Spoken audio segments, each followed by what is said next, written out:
وأصحابه ومن اهتدى بهديه واستنى بسنته واتبع طريقه وهديه إلى يوم الدين أما بعد.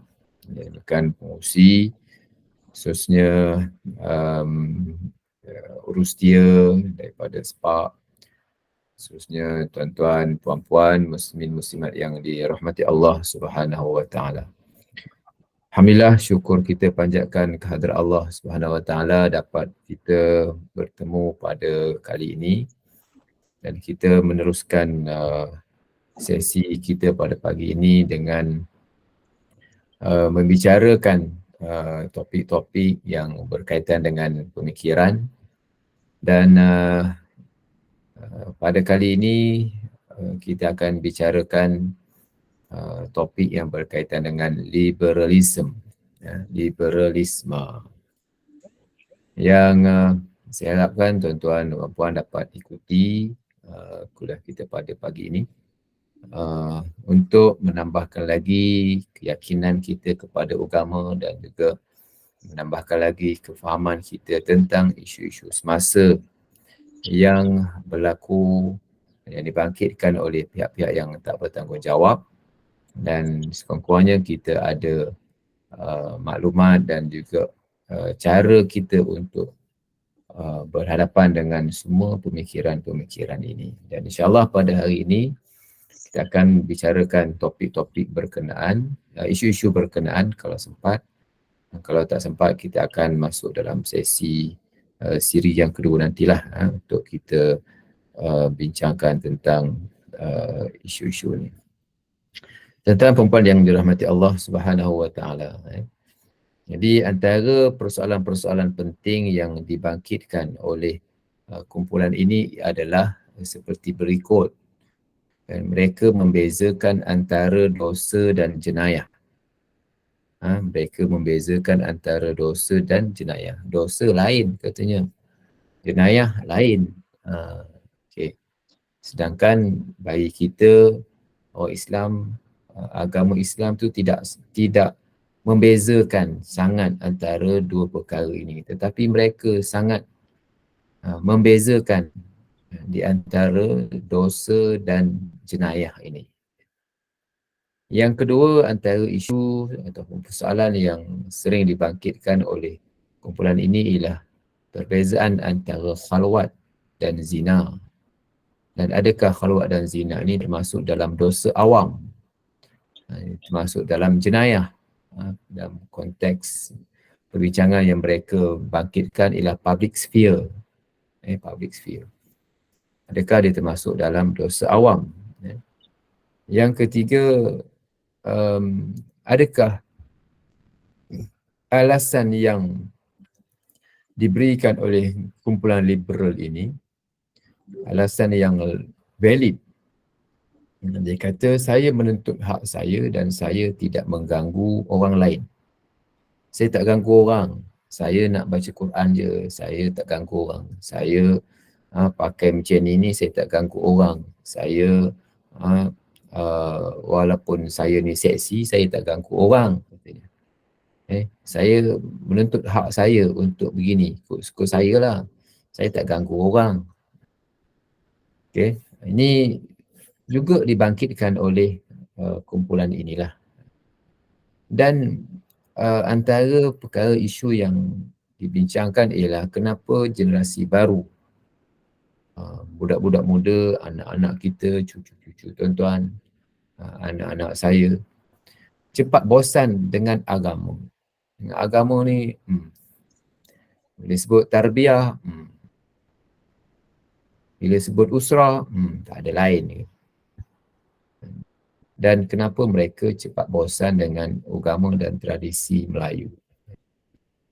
Dan antara lain ialah persoalan wajarkah ketetapan agama diangkat sebagai undang-undang. Hukum agama ni diundang-undangkan. Rentetan daripada itu, antara perkara yang orang sangat bermasalah ialah dengan hudud dululah. Telah banyak hukum Islam yang non-Muslim guna. Tapi kenapa masalah dengan hudud? Dengan hudud ni jadi macam tak boleh nak terima langsung. Kalau bab halal, halal tu hukum Islam. Kenapa boleh terima? Bila hudud, oh mental block, tak boleh nak terima. Kalau bab sunat, boleh terima. Kalau bab hudud, susah nak terima. Apa sebenarnya yang mental block yang berlaku? Dan sejauh manakah dibenarkan berfikiran kritis dan rasional dalam Islam? To what extent kita dibenarkan untuk berfikir secara kritis dan rasional? Dan mengapakah ulama dituduh sebagai mengongkong ataupun bila sebut Islam ni semua tak boleh. Gitulah. Bila sebut ulama ni tu tak boleh, ni tak boleh, nyusahkan orang. Ini persoalan-persoalan yang dibangkitkan oleh kumpulan liberal ini, dan insyaAllah saya akan bicarakan satu-satu daripada topik ini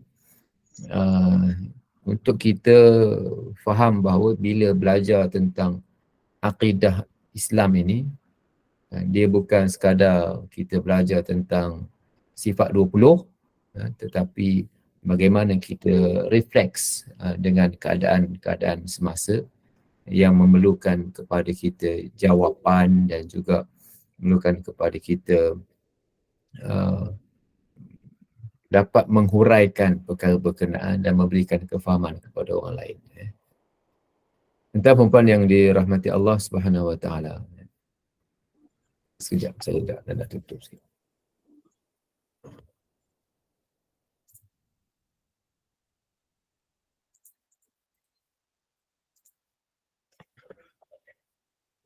Okey. Pertamanya, untuk kita faham tentang perkara berkenaan, mari kita kembali balik kepada asas perbincangan kita. Di mana asas perbincangan kita dalam topik ini berteraskan kepada tauhid. Gambar ini telah pun saya berikan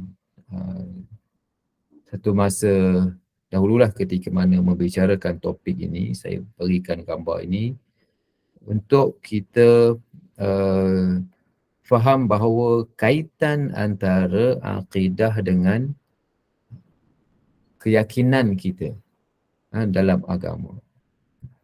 Apabila kita mengaitkan perkara tauhid ini ialah perkara dalaman yang bersifat keyakinan.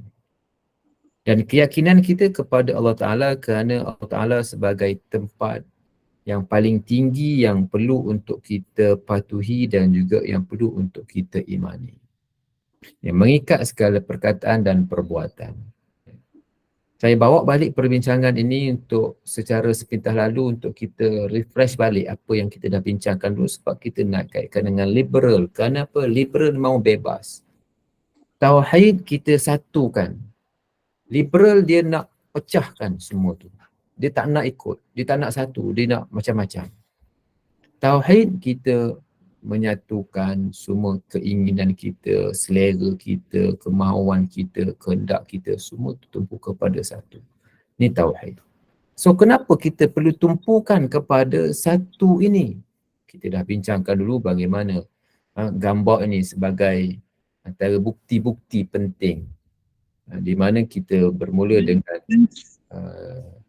bumi yang kita duduk, yang bergerak menerusi sistemnya. Bumi ni dia tak statik, dia bergerak di atas alam tinggi, di alam angkasa. Bintang pun begitu juga, matahari pun begitu juga, masing-masing dengan sistem masing-masing. Yang semua sistem ini tunduk kepada sistem yang telah diciptakan oleh Allah Subhanahu Wa Taala. Semua alam ini bergerak dalam sistem yang diciptakan oleh Allah Ta'ala. Bukan sekadar bumi, tapi planet-planet yang lain. Planet Jupiter besar lagi daripada bumi. Semuanya ikut perintah Allah Ta'ala. Bukan sekadar Jupiter, kan? Bumi yang sangat kecil ini berbanding dengan matahari yang sangat besar. Matahari yang sangat besar itu pun ikut perintah Allah Ta'ala. Berjalan mengikut sistem. Semua ni berjalan mengikut sistem yang Allah Ta'ala tentukan. Kullum fi falaki yasbahun, kata Allah Ta'ala dalam surah Yasin. Semuanya bergerak di atas satu sistem falak. Yasbahun, mereka ni berenang. Maksudnya bergerak dalam satu sistem berkenaan. Floating dalam sistem itu. Bukan sekadar matahari yang besar, yang kita lihat besar, jauh dia besar daripada bumi. Tengok matahari besar daripada bumi, oh kita lihat matahari besar daripada bumi. So ada planet yang lain yang lebih besar daripada bumi. Bumi yang lebih besar daripada matahari. Matahari itu taklah besar sangat. Ada lagi yang paling besar daripada itu. Pun semua ini mengikut arahan, mengikut perintah daripada Allah Subhanahu Wa Taala. Arcturus contohnya besar lagi daripada matahari. Dan walaupun dia besar, dia ikut ada lagi yang lebih besar daripada itu, dan itu pun mengikut sistem yang Allah Ta'ala telah tetapkan. So kenapa manusia degil, mahu ikut perintah sendiri, kecil, halus berbanding dengan bumi, alam-alam lain yang jauh lebih besar. Tapi alam lain ikut perintah Tuhan, tetapi manusia ni mahu membebaskan diri dari ikut perintah Allah Subhanahu Wa Taala. Sebab itu bila kita menjadi orang yang beragama, kita perlu menjadi orang yang meletakkan ketertinggian dan ketundukan itu yang kita namakan dengan authority. Kita rasa besar, kita rasa keesaan Allah Ta'ala. Dalam bahasa kita ni authority lah, dalam bahasa moden ni panggil authority. Kenapa kita ikut cakap polis? Kenapa kita tak langgar undang-undang yang bila ada polis kita tak langgar, orang kena tangkap? Sebab kita takut, sebab kita tunduk, sebab kita patuh, sebab kita taat. Itulah elemen authority. Bila ada authority ni, kita takut kepada Tuhan bukan sebab Tuhan terus ambil tindakan kepada kita. Tapi di situ ada unsur sayang, ada unsur suka, ada unsur hormat, ada unsur taat. Macam taat kepada suami, isteri taat kepada suami bukan takut, bukan sekadar takut, tapi hormat. Kita taat kepada ayah kita, bukan kita takut kepada ayah, kan? Bukan kita kederat kita mungkin lebih kuat daripada kederat dia. Tapi bukan soal itu, tapi soalnya kita hormat, kita tunduk, patuh, dan inilah elemen yang ada dalam orang sekarang dipanggil authority. Kalau dengan Tuhan, kita melihat keesaan Allah Subhanahu Wa Taala. Kalau dengan ayah kita, kita rasa hormat, kita rasa tunduk sebab dia lebih berkuasa, lebih berjasa kepada kita. Jasa Allah Ta'ala kepada kita jauh lebih, tak ada tolok bandingnya berbanding dengan mak ayah kita. Mak ayah kita kan, dia punya jasa dia melahirkan kita. Jasa Allah Ta'ala kan mencipta kita. Lebih besar jasa Allah Ta'ala, jauh lebih besar daripada mak ayah kita bagi makan. Tetapi Allah Ta'ala menjadikan makan itu yang menyebabkan kita jadi kuat, kita jadi besar, kita jadi. Semua ini ada dalam elemen authority. Kalau orang nak buat nama lain pun terpulang, tak ada masalah. Yang penting rasa ketundukan, hormat, taat, patuh tu semua ada bila kita berbincang dalam konteks ini dengan Allah Subhanahu Wa Taala. Okey. So itu dia punya latar belakang dia. Okay, saya flashback balik perkara ni supaya kita lihat dalam perbincangan liberal ni mereka mahu bebas. So kenapa persoalan liberal ini dibangkitkan dan dikaitkan dengan Islam? Islam liberal. Kenapa perlu ada dikaitkan dengan Islam liberal? Islam lah, liberal lah. Kenapa Islam dan kenapa liberal? So kita tengok bahawa kenapa Islam dan kenapa liberal ini, kerana kan kita ambil contoh. Contohnya ialah bila kita kaitkan perkara ini, contohnya macam duit palsu. Macam duit palsu. Duit palsu ni duit ke tak duit? Hadis palsu. Hadis palsu ni duit ke tak duit? Kan? Supaya kita faham. Sebab ada orang kata, kenapa kaitkan Islam dengan liberal? Islam lah, liberal lah. Kenapa nak kaitkan dengan Islam liberal? Okay, fine. Kenapa kita kaitkan dengan duit palsu? Duit palsu, dia duit lain. Sebab apa? Sebab kan duit palsu itu hampir serupa dengan duit betul. Sebab itu kita panggil duit palsu. Hadis palsu, dia bukan hadis. Duit palsu ni duit ke tak? Hadis palsu, hadis ke tak? Bukan. Hadis palsu bukan duit. Hadis palsu bukan hadis. Duit palsu bukan duit sebenar yang diterima. Hadis palsu bukan hadis sebenar yang diterima. Tak terima. Tapi kenapa dipanggil dengan hadis? Kenapa dipanggil dengan duit? Kan? Kalau saya bagi tuan-tuan duit palsu, saya cakap duit palsu, terima tak? Tak terima. Kalau RM1 tu tak kisahlah. Kan? Saya bagi duit 100, not 100, ni palsu lah. Ni duit palsu. Tak nak terima. Pasal apa tak nak terima? Sebab ini duit palsu. Ni bukan duit. Nampak tak? Nak ceritanya tentang bila sebut liberal ni, dia bukan daripada Islam. Bukan daripada agama Islam. Bukan daripada prinsip Islam, liberal tak. Tapi kenapa dikaitkan Islam dengan liberal? Sebab dia memberikan kekeliruan kepada orang lain. Orang keliru. Dia menyebabkan orang terpedaya. Seperti mana duit palsu, orang terpedaya. Nampak macam duit tapi bukan duit. Nampak macam Islam, ni bukan Islam. Nampak macam logik, dia bukan logik. Jadi beberapa isu-isu yang saya bangkitkan tadi, kan, itu antara perkara-perkara yang semasa yang berlaku. Jadi mari kita tengok. Sebelum kita pergi kepada semasa berkenaan, mari kita tengok apa sebenarnya yang menjadi intipati kepada liberal. Saya telah pun menjelaskan secara ringkasnya dalam perkembangan pemikiran dulu. Saya jelaskan secara ringkas. Tapi pada kali ini kita akan cuba jelaskan dengan panjang lebar, dengan lebih detail untuk kita memahami disebut sebagai liberal ini dengan perkara yang jelas, dengan lebih jelas lagi. Bila kita sebut liberal ni tuan-tuan puan-puan, dia adalah satu bentuk falsafah pemikiran yang memberikan empowerment, yang menumpukan kepada kekuatan yang ada pada individu. Maknanya individu seseorang itu telah pun ada keupayaan, kehebatan, kekuatan. Yang bila dia ada keupayaan, kekuatan, kehebatan, dia tak perlu nak dikongkong-kongkong. Itu dia punya keywords dia. Apa keywords dia? Tuan-tuan catat. Perempuan catat. Walaupun tengah pergi basuh kain tu, kan, tengah buat nyapu sampah, tengah buat apa-apa lain lah, kan. Cuba bagi fokus pada kuliah kita, buat catatan bahawa liberal ini ialah memberikan tumpuan kepada apa? Kekuatan yang ada pada individu. Kekuatan apa yang ada pada individu? Dia kata individu ni dulu kalau masa individu ni orang bodoh, ramai orang jahil, orang bodoh, orang miskin, orang mundur dulu, ialah nak perlu agama, tak apalah perlu kepada agama. Sebab masa tu orang bodoh. Tapi bila orang dah pandai, bila orang dah boleh berfikir, bila orang dah banyak duit ni, dah kaya, ni buat apa nak ikut agama? Sebab individu tu dah kaya, dah kuat, dah hebat, dah banyak duit, kenapa perlu ikut agama? Dalam agama ni ada benda-benda yang tak logik. Kan? Dan bila kita dah pandai, banyak duit, dah kaya apa semua ni, so kita ada hak kita menghargai keinginan kita, kan, menghargai keperluan kita untuk bersuara, untuk bertindak. Kita bebas sebab bukannya kita ni bodoh.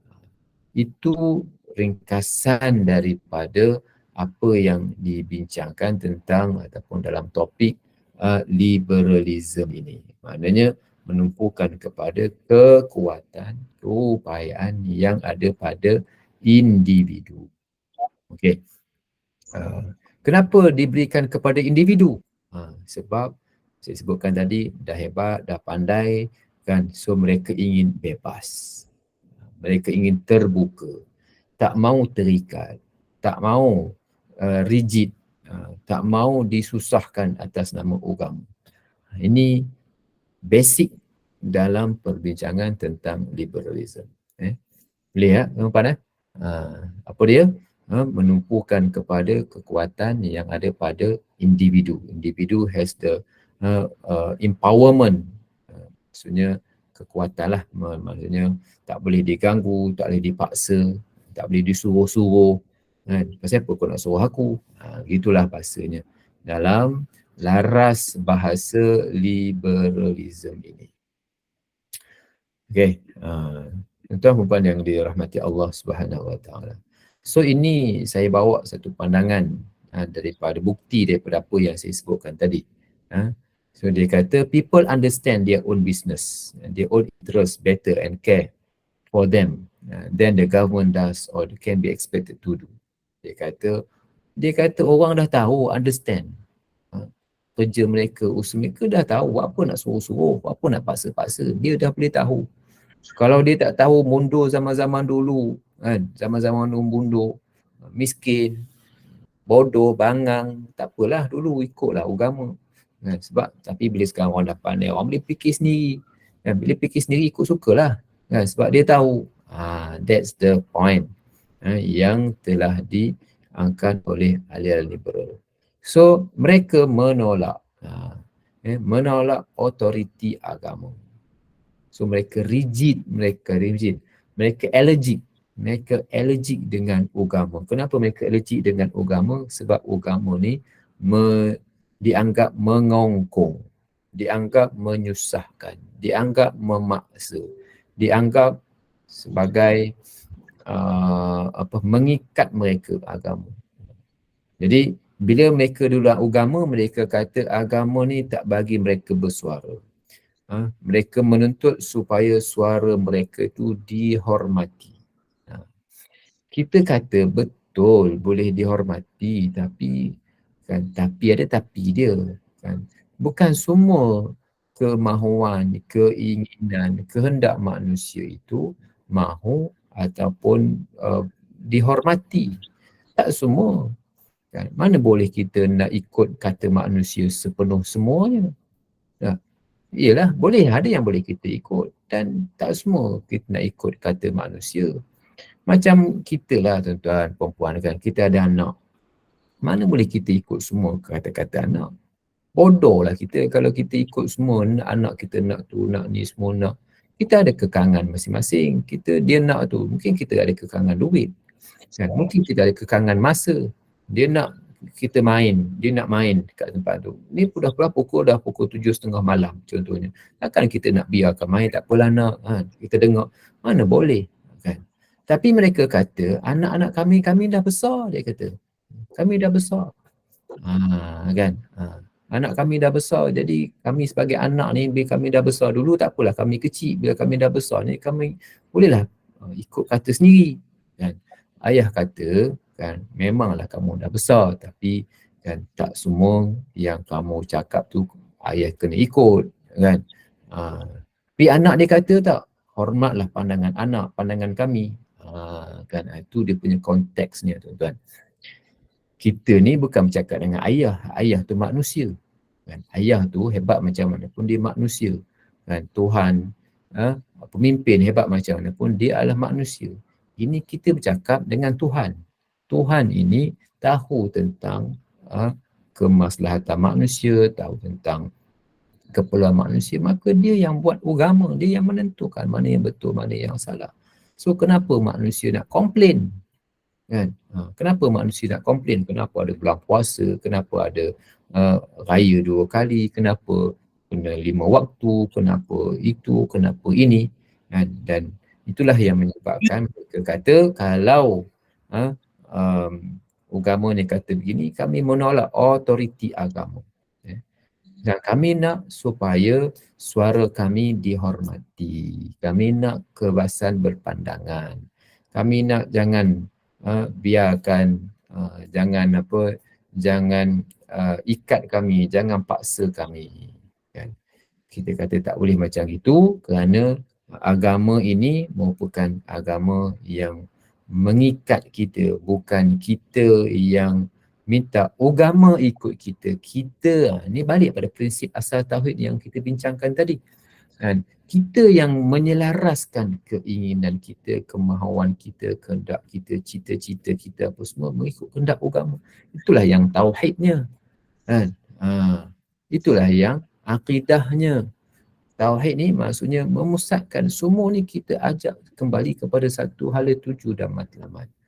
Jadi saya selalu ingatkan bahawa bila tuan-tuan belajar ilmu tauhid, bukan belajar tentang Tuhan sahaja, tetapi kita meyakini dan mengimani dan perlu untuk menjadikan semua hala tuju hidup, matlamat, keutamaan hidup kita nak mencapai kerajaan Tuhan. Jadi kalau kumpulan liberal dia tolak perkara ni, dia tolak. Dan apa yang ditolak, mereka tak mahu agama, kan, agama tak boleh dipaksakan kepada orang lain. Ini prinsip asal dia. Tuan-tuan perempuan catat tak ni? Catat tak? Kan? Mungkin saya boleh beri dia punya slide ni. Tapi kalau kita catat sendiri, dia tak sama dengan slide. Kita catat sendiri, dia akan menambahkan lagi kefahaman kita. Slide mungkin saya boleh bagi. Tapi kan, masalahnya bila kita ada catatan sendiri, so kita akan lebih faham, kita akan lebih fokus. Itu berbeza dengan adanya slide ni kadang-kadang kan, bukan masalah slide tapi menambahkan keyakinan kita dan kefahaman kita yang lebih mendalam dalam perkara ini. Okay.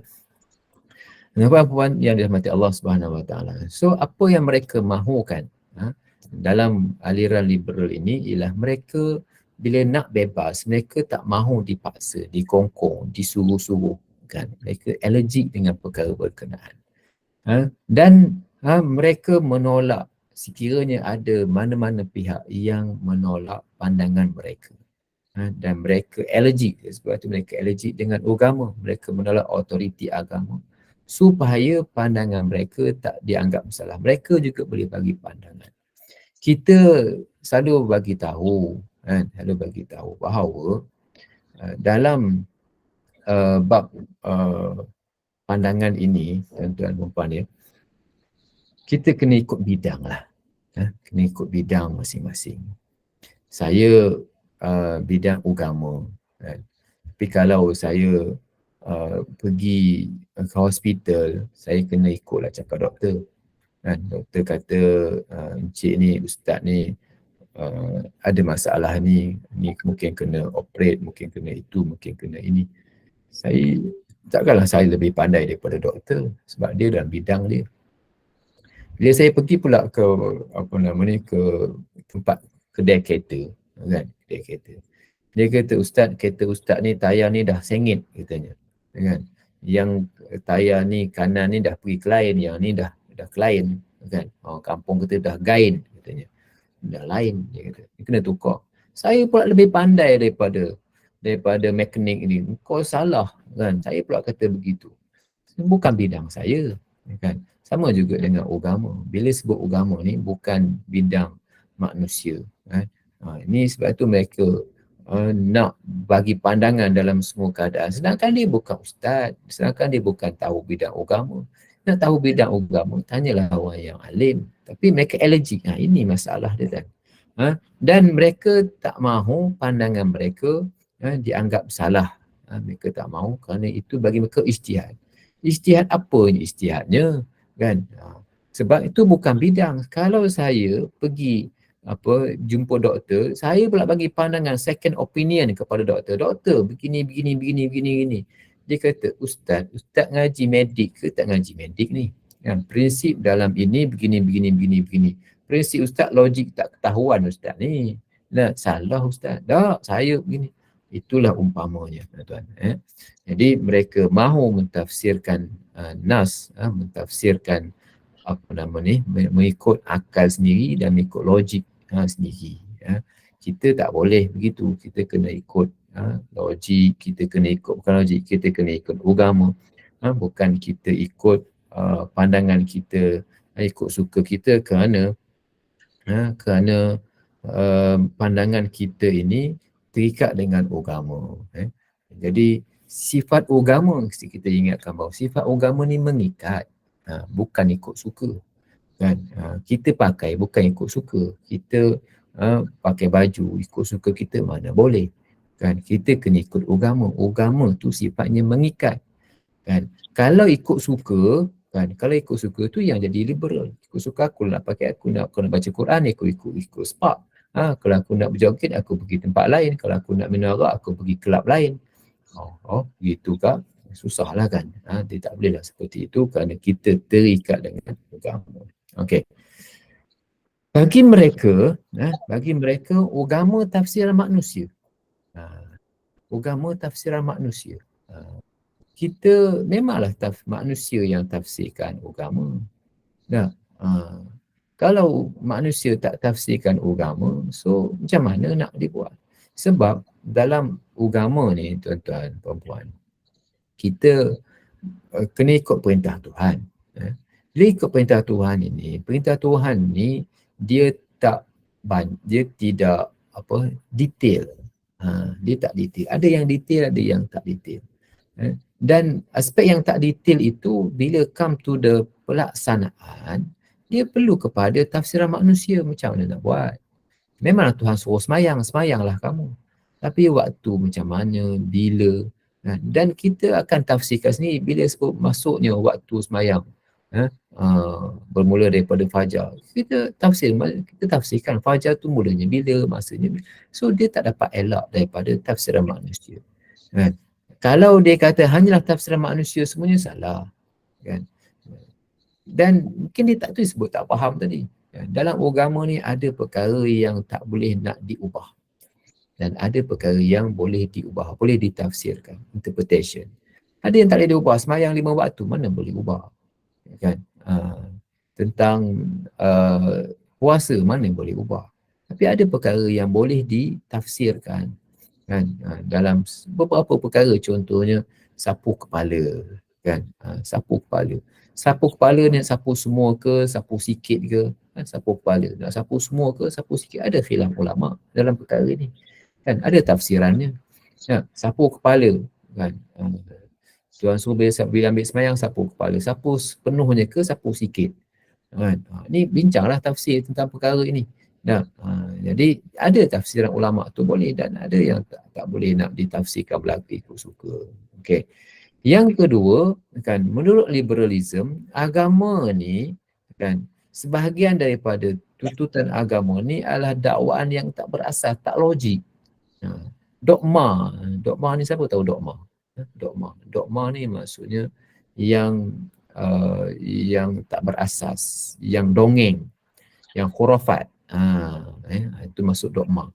Perkara yang khurafat, perkara yang dongeng, tak logik, kan, yang cuba dipaksakan, yang tak berpijak di bumi yang nyata. Ini semua agama lah.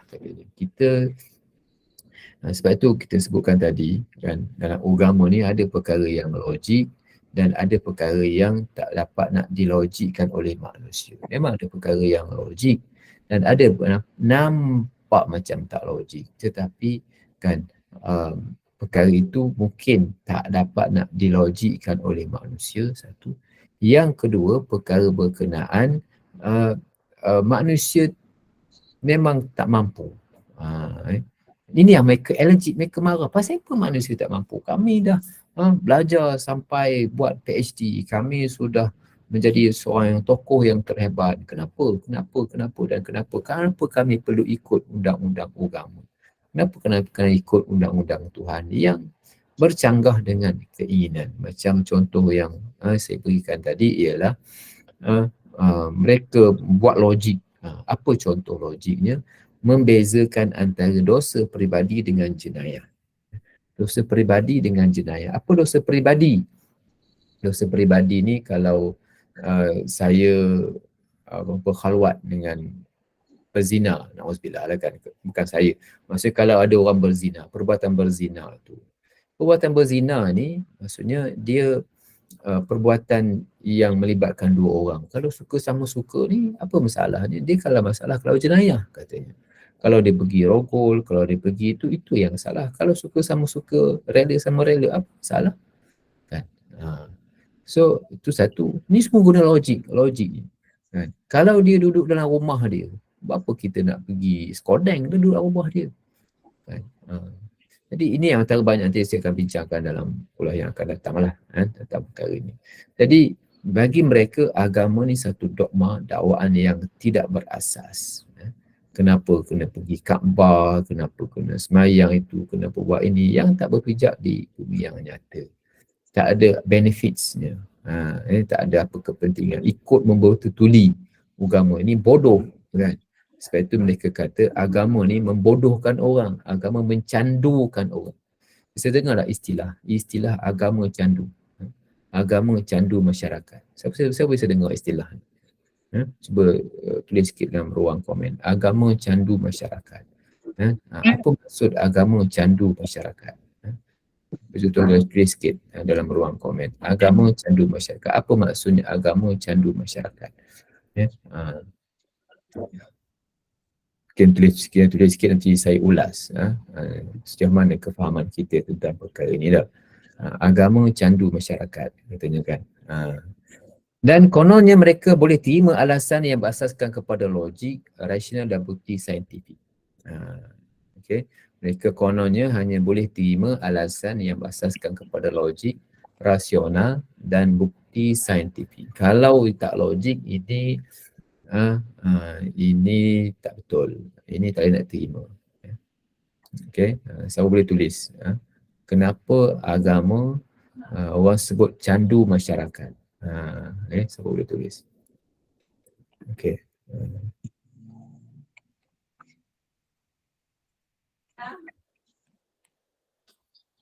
Okay. Seterusnya,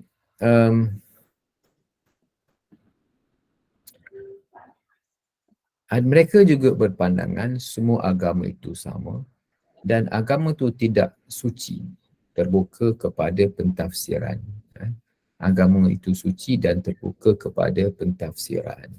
Yalah, memang agama itu terbuka kepada pentafsiran, tetapi nak ditafsirkan oleh mereka-mereka yang ada kelayakan, bukan ditafsirkan oleh semua orang. Agama tu tak sakral, tak suci. Agama tu suci. Suci tak suci, dalam Islam ni dia tak ada istilah suci tak suci. Dan Islam ni dia punya istilah dia ialah kita ikut agama. Suci ni bukan dalam konsep Islam. Al-Quranul Karim, kitab suci Quran, bukan kitab suci Quran. Al-Quranul Karim, kitab Quran yang mulia. Dia tak sebut sebagai kitab suci. Memang terjemahan tu the holy book kan, tapi bukan the holy book, salah terjemahan the holy book. The holy Quran tu terjemahan yang salah. Jadi kita guna istilah Al-Quranul Karim, Quran yang mulia. Mulianya Al-Quran kan, bukan kita kitab suci tak. Tapi dalam istilah ni orang panggil kitab suci, kitab suci. Apa maksud suci? Suci ni maksudnya kan boleh apa-apakan, boleh digunakan, boleh ditafsirkan, Quran ni boleh ditafsirkan. Al-Quran boleh dipersoalkan. Bukan mempersoalkan itu dengan maksud untuk kita lawan, tak. Untuk kita mencari jawapan. Al-Quran boleh untuk kita gunakan, boleh kita cari hikmah kan. Jadi mereka masuk kitab suci ni langsung tak boleh sentuh, tak. Dalam Quran ada perkara yang sabit dan ada perkara yang berubah-ubah. Ada perkara yang tetap dan ada perkara yang berubah-ubah. Dan ini yang ada dalam Quran. Dan terbuka kepada pentafsiran. Tak ada yang jawab tadi kan. Tak ada yang menjawab kenapa Islam, kenapa orang sebut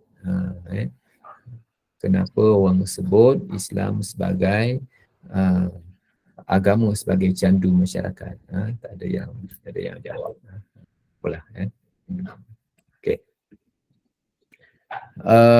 Dan mereka menolak hukum Islam dengan cara yang keras dan juga mungkin dengan cara yang halus atas nama Islam. Contohnya menolak tentang isu khitan wanita. Khitan wanita. Jadi khitan wanita ni diperselisihkan, isu yang berselisih pandangan dalam kalangan ahli-ahli golongan profesional. Biasanya dia tak bersetujulah dengan pandangan khitan wanita ini, kerana khitan wanita ini kononnya menyebabkan wanita nanti tak bernafsu, yang menyebabkan inilah banyaklah pandangan-pandangan selari dengan aliran barat dia suka kepada pandangan ini. Jadi kita kata dalam kitab-kitab fiqh disebutkan tentang pandangan ini kan, dan dan dikenakan kepada wanita, taklah sampai wajib tapi sangat dituntut kepada wanita untuk kepada mak ayah lah supaya buat khitan kepada wanita supaya kan kita ikut agama dan bukanlah menzalimi wanita dan melakukan khitan itu dengan cara yang salah, seperti mana yang ada golongan pihak-pihak khususnya di Afrika semua kan menzalimi wanita, bukan dengan cara itu tapi adalah dengan kaedahnya yang memberikan cara yang betul dan membawa kepada kesejahteraan kepada wanita itu sendiri. Okey, satu dua perkara lagi. Dan membuat tafsiran kononnya bersesuai dengan realiti manusia yang hidup dalam dunia yang moden. Jadi mereka cuba membuat tafsiran, kononnya tafsiran mereka itu sesuai dengan manusia, dengan realiti manusia yang hidup pada zaman moden ini, yang nampak lebih open, lebih bebas, terbuka kan, bukan yang menyusahkan dan juga bukan yang mengongkong. Akhirnya tuan-tuan puan yang dirahmati Allah Subhanahu Wa Taala, mereka tidak tolak Quran katanya, tapi tolak tafsiran sahaja kerana tafsiran itu dibuat oleh manusia. Yang kita baca-baca Quran ni kan, yang tadarus ni kan, mereka tak tolak Quran kononnya, tapi tolak tafsiran sahaja. Yang kita baca-baca Quran ni kan, yang tadarus apa semua ni, sampai kita buat grup baca Quran ni untuk kita lebih meyakini dan juga untuk menerima Islam dalam kehidupan kita, bukan kita menjadikan Al-Quran itu sebagai alat untuk mengisi masa sahaja, tetapi bagaimana kita cuba mengikut kehendaknya kan, dan mereka kumpulan ini tak mahu terikat dengan tekstual, tetapi mahu kepada maksud sebenar nas. Ni insyaAllah saya akan bincangkan satu topik khusus tentang perkara ini kan. Yang seterusnya yang terakhir ialah nama lain bagi kumpulan liberal ini ialah liberal, reformis, ijtihadis, modernis, neo-modernis, progresif kan, dan sebagainya. Itulah nama-nama lain bagi Islam liberal. Okey, saya rasa itu yang saya cuba kongsikan pada pagi ini. Tentu apa-apa pun mungkin ada urusan-urusan yang lain. Dan kalau ada apa-apa persoalan mungkin boleh diajukan dalam ruang chat yang ada, ataupun nak bertanya terus pun boleh dipersilakan pada apa-apa. Okey, kita buka soalan. Silakan tanya untuk tanya.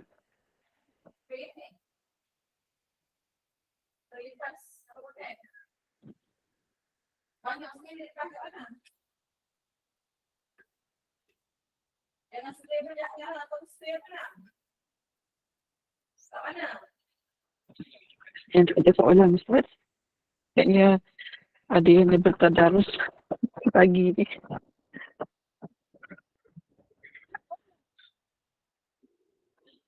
Okay. Kalau tak ada, saya insyaAllah kita jumpa lagi pada masa-masa yang lain dan kita tutup dengan tasbih kafarah dan surat Al-Asr. Silakan Ustaz. La ilaha illa anta astaghfiruka wa atubu ilaik. Wal 'asri innal insana lafi khusr illa allazina amanu wa 'amilus solihati wa tawassaw bil haqqi wa tawassaw bis sabr. Assalamualaikum warahmatullahi wabarakatuh.